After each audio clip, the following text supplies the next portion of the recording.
Modification, 5 prime capping, splicing and जो आज हम पढ़ेंगे 3 प्राइम क्लीवेज पॉलीएडिनाइजेशन। तो बिस्मिल्लाह करते हैं। बिस्मिल्लाहिर्रहमानिर्रहीम। आज का जो हमारा टॉपिक है वो है 3 प्राइम क्लीवेज एंड पॉलीएडिनाइजेशन।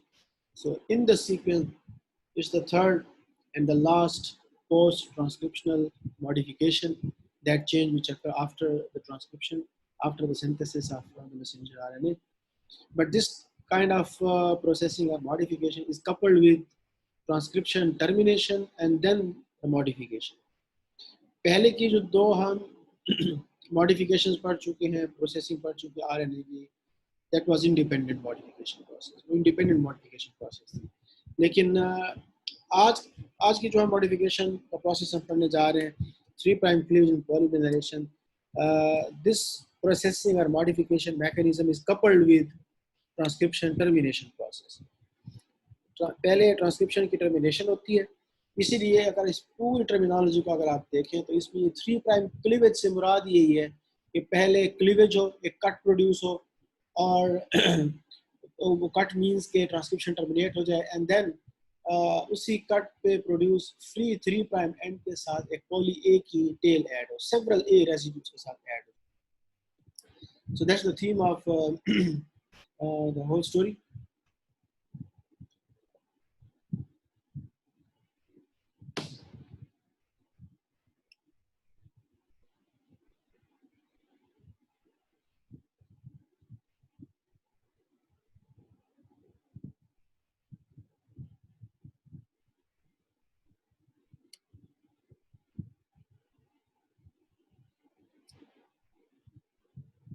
आवाज आ रही मेरी? जी sir. So so what happens in case of 3 prime cleavage and polymerication? Primarily a cut is produced towards the 3 prime and then 150 to 250 poly A tail, 150 to 250 A residue long poly A tail is added. This means several A residue add होते हैं toward the 3 prime of the messenger RNA, और ये add कौन करता है? ये RNA polymerase नहीं add करता। Remember, पॉलीएडिनाइजेशन में जो सेवरल ए रेसिड्यू ऐड होते हैं, दैट इज एडेड बाय और incorporated by poly A polymerase enzyme. यहाँ पे जब ट्रांसक्रिप्शन टर्मिनेशन हो जाती है, यहाँ जब कट प्रोड्यूस होता है, वहाँ पे आरएनए पॉलीमरेज कॉम्प्लेक्स से लीव कर जाता है, चला जाता है, और एक्टिविटी हैंड ओवर होती है to the poly A polymerase. फिर पॉली ए पॉलीमरेज जहाँ पे कट प्रोड्यूस होता है, वहाँ से ऑनवर्ड सेवरल ए रेसिड्यू एक एक करके ऐड करते हैं, एक एक करके, not in the form of a complete already pre-synthesized poly A tail, बल्कि एक एक करके A residue, several A residue को ऐड करता है, और इतने ऐड करता है कि 150 to 250 की लेंथ अचीव हो जाए। और इसके दो मेन पर्पस हैं। एक पर्पस ऑब्वियस है कि 3 प्राइम एंड को प्रोटेक्ट करना, ताकि जितने ज़्यादा A रेसिड्यू होंगे और डिग्रेडेशन स्टार्ट होगी, तो जब तक के डिग्रेडेशन कोडिंग रीजन तक पहुंचेगी, तब तक के आरएनए अपना फंक्शन भी कंप्लीट कर चुकी है। और इसका सेकंड पर्पस है टू फैसिलिटेट द ट्रांसलेशन। ये ट्रांसलेशन को भी फैसिलिटेट करती है। कैसे फैसिलिटेट करती है? ट्रांसलेशन को दो, कैप भी फैसिलिटेट करती है ट्रांसलेशन को, और पॉली ए की टेल भी फैसिलिटेट करती है ट्रांसलेशन। ये कैसे फैसिलिटेट करती है? जब ट्रांसलेशन का प्रोसेस आएगा, हम स्टडी करेंगे उसको, तो वहाँ पे मैं आपको डिटेल से बताऊँ। अब पॉलीएडिनाइलेशन क्या एक रैंडम प्रोसेस है? कहीं पे भी कट प्रोड्यूस हो सकता है। कैसे पता चलेगा कि आरएनए की ट्रांसक्रिप्शन अभी स्टॉप होना है, जीन की एंड बाउंड्री अचीव हो गई है, जीन की एंड बाउंड्री आ गई है, अब ट्रांसक्रिप्शन में टर्मिनेट हो जाना है और पॉली की टेल में ऐड होना है। तो जब कोडिंग रीजन खत्म हो जाता है आरएनए का, जीन का, तो उसके बाद एक पॉली ए सिग्नलिंग सीक्वेंस पड़ा हुआ होता है right after the coding segment of the gene. उसको बोलते हैं poly A signalling sequence, AAU AAA। ये 6 न्यूक्लियोटाइड का एक हेक्सा न्यूक्लियोटाइड कंजर्व्ड सीक्वेंस होता है, जो एक्ट करता है सिग्नल फॉर द पॉलीएडिनाइलेशन। यानी जब ये सिग्नल अचीव हो, तो इट मींस कि इस सिग्नल के बाद ट्रांसक्रिप्शन में टर्मिनेट होना है, और उसके बाद एक कट प्रोड्यूस होके पॉली की टेल ऐड होनी है। तो पॉली ए सिग्नलिंग सीक्वेंस के तकरीबन 10 से 35, 10 to 35 न्यूक्लियोटाइड डाउनस्ट्रीम, यानी बाद में जाके पॉली ए की साइट होती है। अब ये दो रीजन हो गए, इस कंजर्व सीक्वेंस को पॉली ए सिग्नलिंग सीक्वेंस बोलते हैं। सिग्नलिंग सीक्वेंस है ये। यहाँ पे कट नहीं प्रोड्यूस होता, कट सिग्नलिंग सीक्वेंस के डाउनस्ट्रीम जाके प्रोड्यूस होता है, और जहाँ कट प्रोड्यूस होता है उसको पॉली ए साइट बोलते हैं। और कट कितने न्यूक्लियोटाइड डाउनस्ट्रीम होता है? 10 to 35 न्यूक्लियोटाइड डाउनस्ट्रीम आफ्टर। तो उस साइट पे जहाँ पे कट प्रोड्यूस हो उसको क्लीवेज साइट या पॉली ए साइट। अब पॉली ए साइट के ऑलमोस्ट 20 to 15 न्यूक्लियोटाइड डाउनस्ट्रीम, या ओवरऑल अगर देख लें सिग्नलिंग सीक्वेंस से 50 nucleotide downstream GU rich region होता है। तो ये दो कंजर्व रीजन होते हैं जो कि डिफरेंशिएट, जो कि इंडिकेट करते हैं the end boundary of the gene. The first one is poly A signalling sequence which is composed of AAU, AAA, a hexanucleotide sequence, and then GU rich region. And the cut is produced in between these two conserved regions, signaling sequence and GU region. तो poly A site वो reason होता है जहाँ पे cut produce होता है, और cut हमेशा सिग्नलिंग सीक्वेंस के 10 to 13 न्यूक्लियोटाइड डाउनस्ट्रीम जाके प्रोड्यूस होता है, और जहाँ पे कट प्रोड्यूस होता है उसके एडजेसेंटली पॉली ए की टेल ऐड हो जाती है। सेवरल ए रेसिड्यू ऐड होते हैं। कौन ऐड करता है? पॉली ए पॉलीमरेज एंजाइम, और एक एक करके न्यूक्लियोटाइड ऐड अप होते हैं। अब ये कट कैसे प्रोड्यूस होता है? कट कौन प्रोड्यूस करता है? इन साइट्स को कौन सी प्रोटीन कॉम्प्लेक्सेस हैं जो इन डिफरेंट साइट्स को रिकॉग्नाइज करती हैं? तो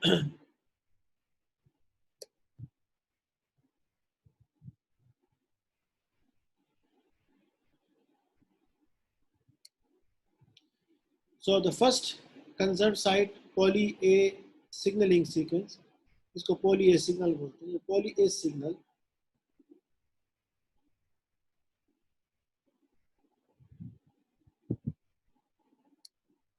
so इस poly A signaling sequence पे एक protein CPSF cleavage and polyadenylation specificity factor, ये प्रोटीन बाइंड करती है। ये जो आपको इस वक्त ये रेड कलर में, ये डार्क रेड कलर में आपको ये डिफरेंट नजर आ रही है प्रोटीन्स, ये cleavage and polyadenylation specificity factor है, CPSF प्रोटीन है, और ये प्रोटीन इस पॉली ए सिग्नलिंग सीक्वेंस को रिकॉग्नाइज करती है, पहचानती है। पॉली ए सिग्नलिंग सीक्वेंस के बाद सेकंड जो कंजर्व सीक्वेंस होता है वो GU रिच रीजन होता है।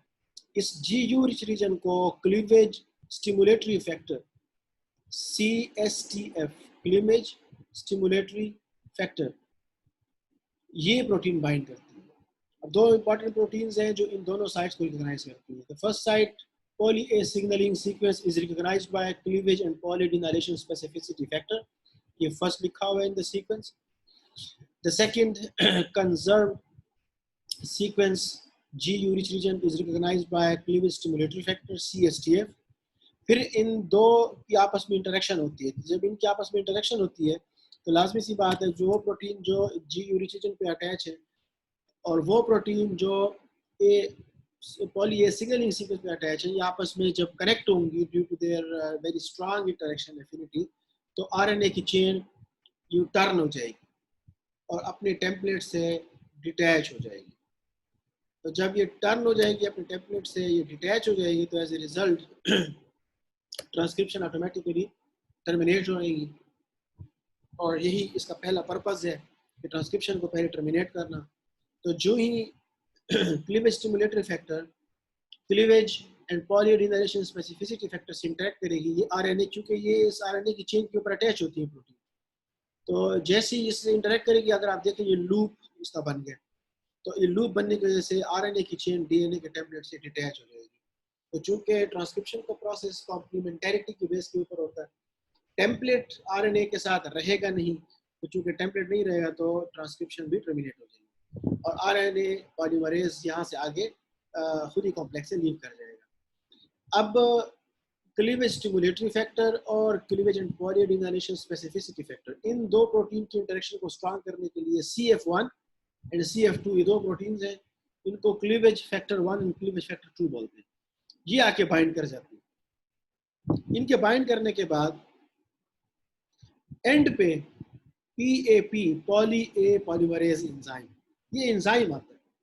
तो जो ही ये एंजाइम इस कॉम्प्लेक्स को ज्वाइन करते हैं, ये अब एक कॉम्प्लेक्स बन गया, complex of 4 different protein, which proteins, cleavage stimulate cleavage and polyadenylation specificity factor, which is bound to the polyacylglycan sequence, cleavage stimulatory factor, which is bound to the GU rich region, cleavage factor 1 and cleavage factor 2, which strengthen the bonding between these two proteins, cleavage polyadenylation specificity factor and cleavage stimulatory factor. तो and पे जब इस complex को polymerase join करता है तो फिर उसके बाद एक कट प्रोड्यूस होता है in between the poly A signalling sequence and GU rich region, यानी यहाँ पे पॉलीएसाइड, जिसको हम कट साइड भी बोलते हैं या पॉलीएसाइड भी बोलते हैं, यहाँ पे कट प्रोड्यूस होता है। अब ये अनसर्टन है, ये इट इज नॉट कंफर्म कि ये कट कौन प्रोड्यूस करता है, पॉलीमरेज भी कर सकता है, ये क्लीवेज फैक्टर भी कर सकता है। तो जैसे ये कट प्रोड्यूस होता है, एक फ्री 3 प्राइम का एंड प्रोड्यूस होता है। कट के बाद यहां से यहां तक का जितना भी ये ट्रांसक्रिप्ट सिंथेसाइज होता है, ये रिमूव हो जाता है और एग्जैक्ट इस पॉली ए साइड के साथ ए रेसिड्यू ऐड होना शुरू हो जाता है। कौन ऐड करता है? Poly A polymerase. स्टार्ट में 12 ए रेसिड्यूज, 12 ए न्यूक्लियोटाइड, 12 न्यूक्लियोटाइड स्लो ऐड होते हैं, आराम से ऐड होते हैं, स्टडी ऐड होते हैं।